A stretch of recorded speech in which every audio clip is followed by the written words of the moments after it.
Dr. Strike a few meetings ago went through the finance, school finance, and described the general operating fund and also the debt service side to talk about the differences. So today we won't get into a lot of the data of the school district as far as property values, because that's already been done, and also Templeton demographics, talked about the student enrollment that we have at Little Elm ISD, and we can all see that we are growing. So what we'll do is talk about the some of the overview and the process of the bond.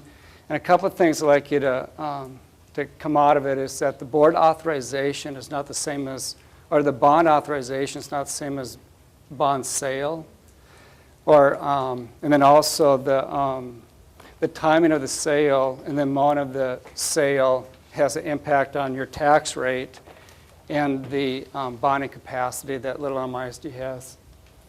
So the overview of the bond process. The sale of the bonds begins with an election to authorize a specific amount. The maximum the district is allowed to sell without another election. And then the school district sells the bonds when funds are needed for capital projects. And LEISD does not incur bond debt until the bonds are sold.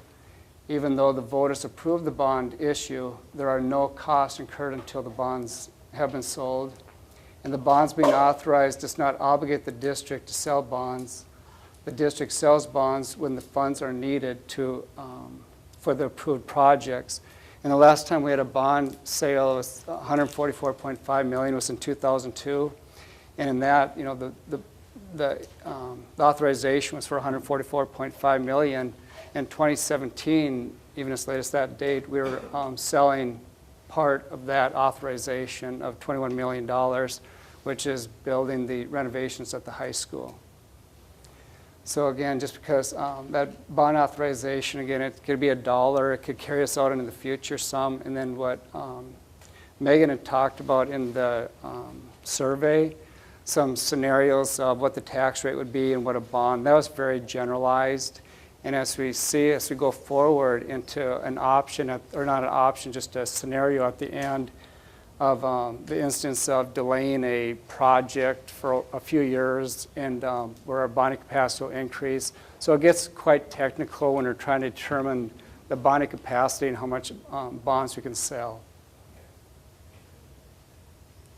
And the bonding capacity is estimated based on the following variables.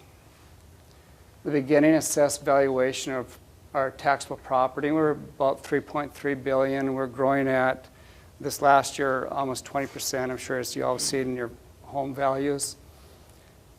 The projected growth rate of the assessed property values. The projected interest rates on the bonds. And the time and amount of the individual bond sales. And the product of these variables determines the tax rate required to fund the projects. So I know that we're looking at student needs in the buildings, and we all already know that your decisions here will determine the have financial impact on the district, whether it's the debt and the tax rate on the community.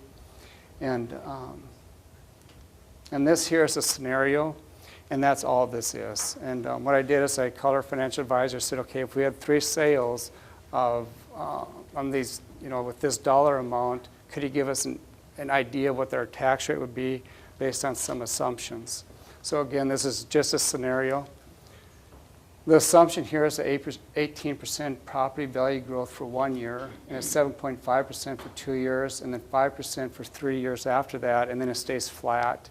And of course, when he's building a bond program, he has to be very conservative and careful, because obviously if we go out for too much bond and our tax values don't give us the sufficient revenue to pay for the debt service, which is the principal and interest on those bonds, obviously we'll end up in a financial crisis.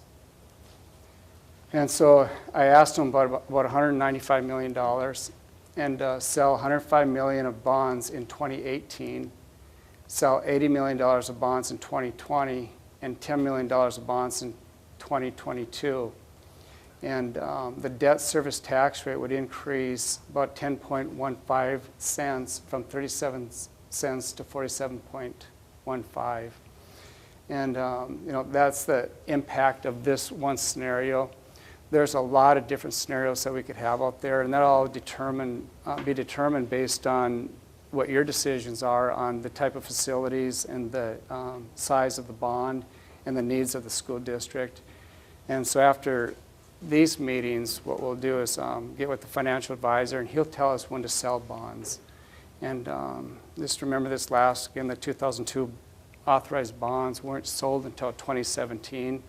As Dr. Strike mentioned in the meeting on the finances, that Little Elm ISD is financially sound, and we're going to make sure that we're making decisions in the future to stay financially sound. We use our financial advisor, again, for our debt service side. And so that's what I had. I want to, you all already knew this, that your decision here does impact the school's debt, and it impacts the community's tax rate. And this is, again, one scenario of many that we'll come back and discuss. So that's all.